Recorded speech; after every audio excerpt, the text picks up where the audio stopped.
7 Hail Marys, cause these niggas out here lurking. Trigger happy be a pleasure, left a lot of niggas jerking. Curry rice, chicken peas, in Iraq where it's smirkish. Rag top, Porsche Bentleys, niggas die and meet they purpose. I quote 7 Hail Marys, cause these niggas out here lurking. Trigger happy be a pleasure, left a lot of niggas jerking. Curry rice, chicken peas, in Iraq where it's smirkish. Rag top, Porsche Bentleys, niggas die and meet they purpose. Forgiano's getting basic, had to lead a foreign stock. Got a laser, fuck your grievance, and come stocky with this Glock. Lil bro be popping stoves, but he still a teeny bop. He be slipping through them knots, throw the hammer, run from cops. 20,000 on my piece, hustle trapping off the street. Niggas violent but they running, only showing that they weak. Used to hit them football tickets on the yard walking with me.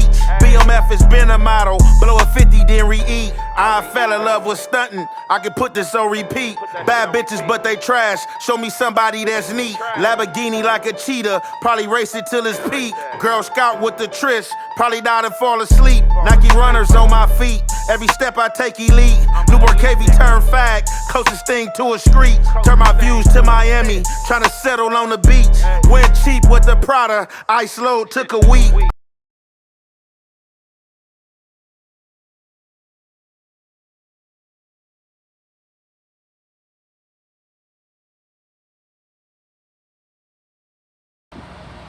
What's the good old big deal with the good old people, man?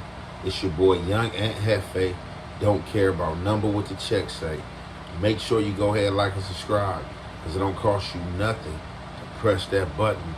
And if you ring that notification bell, I'm gonna bring you mail. What's the good old big deal with the good old people? It's Hot Topics with your boy Young Ant Hefe, and I'm here to deliver you another one like the other one. The recipient of Hot Topics is Charleston White. He's talking about GloRilla, Young Thug, and Gunna. So we all been seeing what's been going on.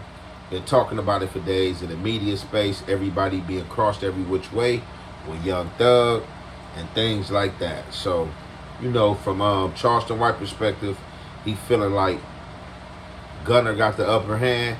Gunna and checkmated him. He ain't stayed quiet, just pushed music. Spider, as in Thug, and got out here going on the smear campaign to only for phone calls to be dropped that can furthermore smear him and make you just look at like, man, what was this guy doing? And he blames it all on the name of thinking he wasn't getting out of jail no more. So I guess he was in a vulnerable state, to say the least. However, the album's in, and from what they said, it looked like the album's not doing too good. But like I've said in earlier segments, that a lot of Thug albums hadn't did too good, like in the first few weeks of the release and things like that. But they said Gunna's on the up and up. You know what I'm saying? Charleston White has some things to say. We about to get into this content. You already know it's the Hef Weight and the Hef Effect. We gonna commentate. He didn't tell on Roscoe. He didn't tell on Birdman. Homie, every crime, for one, they have to have probable cause to even bring you in here to be talking to you. So they have to have probable cause. For a crime to be committed, they had the crime that had already been committed, right? Right. When you watch the interview with Young Thug came and solidified the case because he gave them motive on why they committed the crime. Lil Wayne, old baby, 50 million. So he gave the detective motive on why this man shot this bus up. And then, not only that, man, we just said to them, this is another crime. You in here confessing crime. Man, I was just trying to holler at her. When do start trying to holler at the detectives in the interrogation room? When do a street get that bowl where he's shooting at the in the interrogation room under oath, with your Miranda rights being read? When do you start macking past Miranda rights? I thought once we get in here, man, I don't want to talk. With my lawyer. Man, hey, do you want something to eat, Mr. Jeffries? Yes, ma'am. He said, yeah, he wanted something to eat. I thought, man, no, man. So I ain't understanding this. So then I ain't understanding it, my. So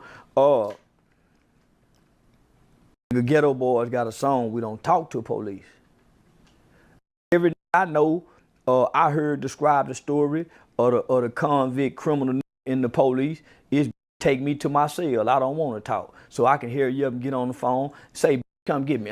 Yeah, I used to hear talk that talk, not the explaining to the detective. That's what I did as a little boy. No, I wasn't a shooter. I gave him the gun. That's what the little boys do before mama get there. And mama say, hey, y'all quit talking to my baby. He need a lawyer without a parent.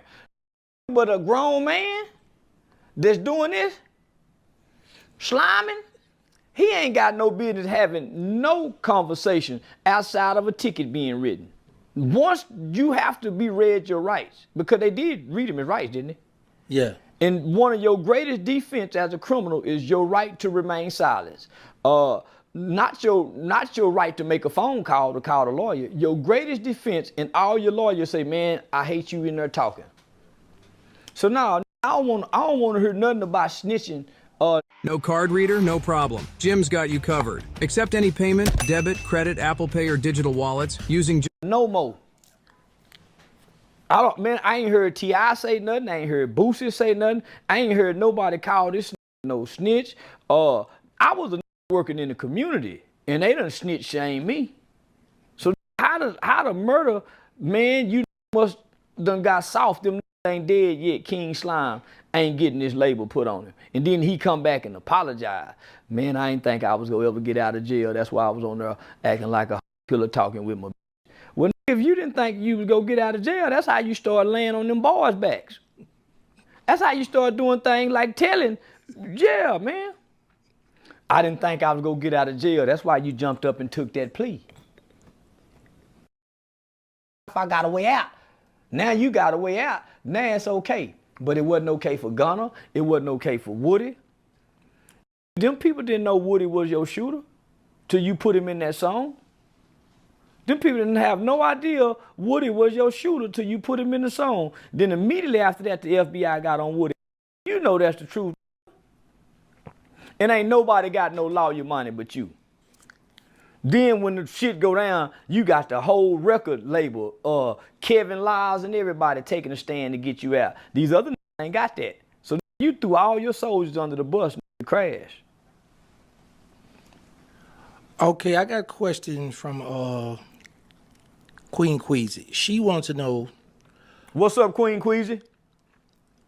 She said, what are your thoughts on Young Thug and Mariah the Scientist having a conversation about GloRilla?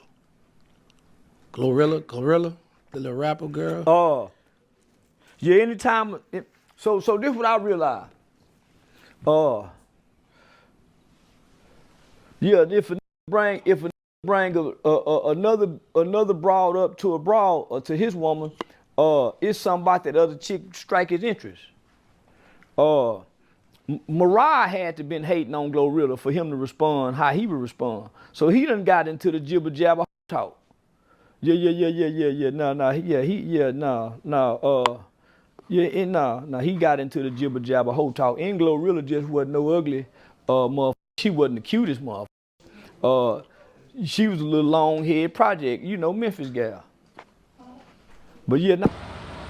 So we know this Young Thug little fiasco been going on for weeks now, right? And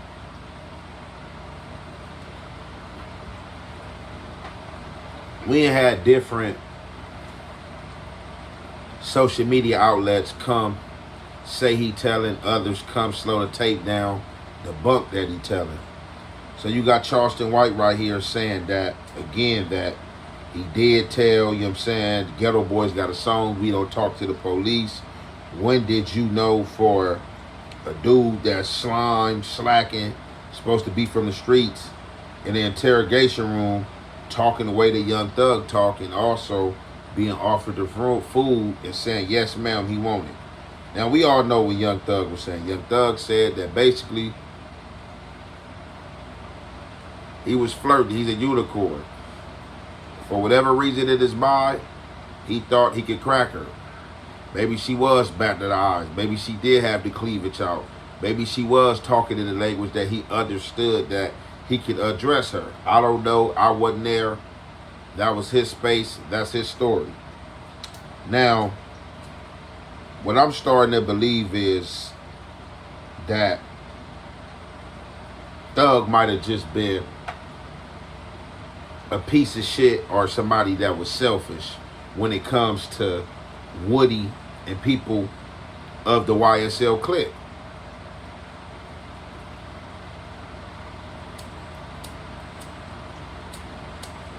There was some interesting things that Charleston White pointed out, right? So Charleston White say when Thug originally was arrested, that all his money and assets was frozen by the FBI. And that's usually how the FBI do. Well, he didn't even have an FBI case, so I don't know if FBI did it or the state do it, but usually that ain't nothing that I hear about the state doing. But however, his assets was frozen. And with his assets being frozen, where did he get the money from to fight the case? Where do you think he got the money from?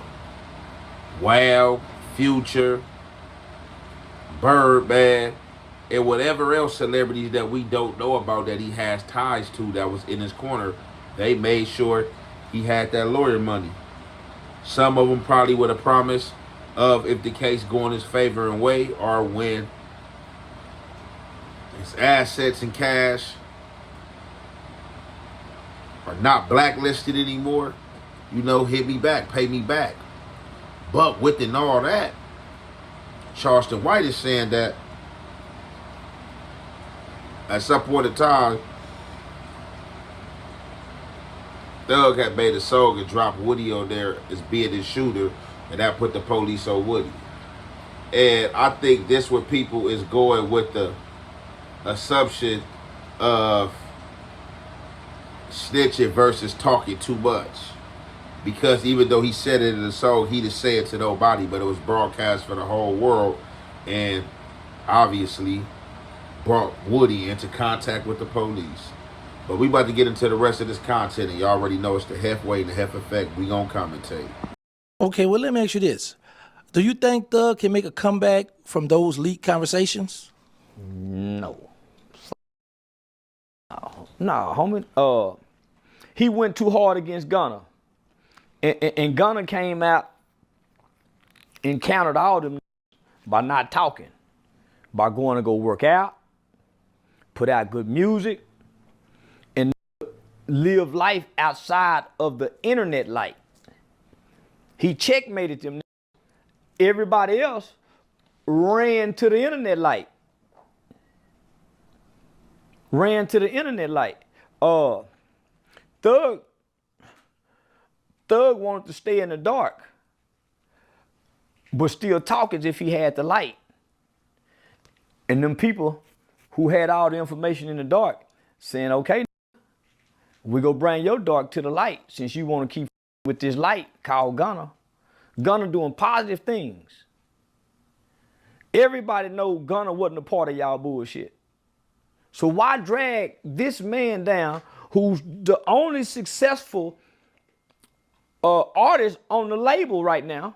Why drag him down when he got a way out that can still pay for everything? Because you are getting the money from him because his record sales are doing good. Your money is frozen. Your money was froze based on this RICO trial, right? They said you was gang affiliated, so you didn't have the money to pay Brian Steele. Who was paying Brian Steele? Your money frozen. Your artist? Because he ain't cheap. So there was a lot of people who would have, there was a lot of, let me just say this. Fulton County Prosecutor's Office took their lick. They didn't cry about the loss. They know they had enough evidence to convict him. Brian Steele was just smart enough to create a narrative and create a distraction with they're after these guys because of their lyrics. So that's how they beat the whole trial. Because they actually had evidence in bodies and bullets and forensics and testimonies that would have convicted. It took him 3 years to get into Thug's phone. That's why he took that plea. Never sue the person who hit you after a car accident. I just got $100,000 for an accident I was in last month. They finally got in that phone. That phone will go nail all of them. But had they been able to counter Brian Steele rebuttal that this is about rap lyrics rather than about real crimes, all of them would have been convicted. But that was a clever defense to tap into the jury, because even the jury said there's no way they would have convicted Thug because they was all fans. Even the jury said, I don't give a damn, we wouldn't go convict him no matter what, because they're all fans. During one of those interviews with the detectives, during one of those interrogations, 2 of those officers were acting like fans with Thug, which really hurt and almost blew the case. Because if it was some seasoned officers, they would have had it. They would have nailed his ass. But those 2 young detectives was acting like fans. So a lot of this was fans' input that made the decision for this trial, homie, because them niggas really were killing people. People really died behind this, a lot of people. So they had all the evidence. So everybody else got out.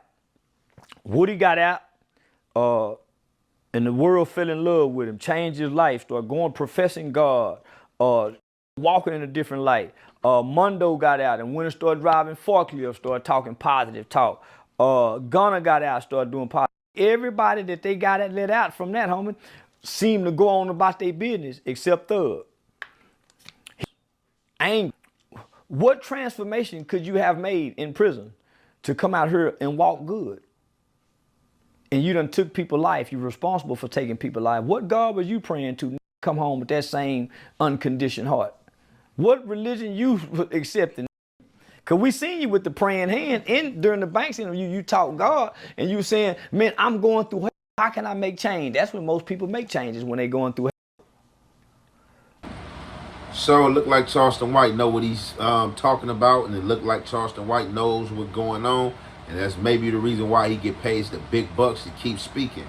So on this case, I never knew that it was bodies or anything like that. So Charleston White speaking about bodies, shell casing and stuff like that, and basically saying that this case was really slam dunk, but you had police officers and as well as the jurors who were Young Thug fans, and he felt like either way it went, whether he took the deal or not, that he was going to beat the crime. But as y'all heard, he said Gunna has checkmated these people, man. Gunna came out, no features, basically banned a word of Young Thug, and his music been going up, and that's, he's just been, shutting up and making good music, showing up at these award shows, trying to rack up the accolades. And that was like the best thing really to do, you know what I'm saying? I don't think Young Thug should have came out and really said too much, and furthermore try to do too much damage control, definitely with this Woody situation, if he was alleged one of the shooters and one of the people you supposed to be feeding. So in this whole case, it looked like a lot of the dogs wasn't being fed and just got tired of being starved. And whether you get tired of being starved and you in the street life, that don't still give you right to tell on anybody, right?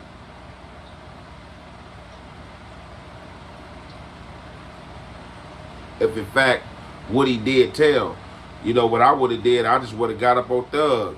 If not robbed him, put him down. Like, man, stop playing with me. I had that talk. Like, look, bro, what you got going on? But as the point was made, his financials from cash, cars, whatever, anything that would amount to anything or could be sold, all that was blacklisted, you know what I'm saying, and froze and on hold. So, somebody had to get him that lawyer. Nobody else, none of the rest of the dogs had lawyers. So, like they said, people was feeling like, this dude is selfish, is out for self. And it was funny, Charleston White making fun of GloRilla. So, he was asked the question, early on, how he felt about Young Thug speaking on GloRilla to Marada Santos. However it came up, Charleston White gave his opinion on how it came up. And basically, he was just like, GloRilla, I guess at what point before the glamour, she did look funny. You know what I'm saying? She was a long-haired project girl But being now she, you know, in the game, got that glam on her side, you know what I'm saying? Can do what she want to do with that money, you know what I'm saying? She's looking more edible. However, my opinion on all this, I just feel like Thug should have explained and kept it more real than he could have. Because, look, it's one thing, right? With these plea agreements, if you take the plea agreement and you sign something saying that somebody else is doing something, it is what it is. It is telling. But I think somehow, some way, my inner being is telling me that it was either something spoke between their lawyers, a kite, or something passed to where it was okay for him to take that plea deal and go ahead and get out the way. And then when Thug see how damage it was going to be, Thug like, oh man, he played me and told on me. And that's just my opinion, but I don't know what it is. Y'all can get in these chats, man, and let me know what y'all think, man, and we going to conclude it there. It's your boy, Young and Hefe. Don't care about number what the check say. Make sure you go ahead and like and subscribe, because it don't cost you nothing.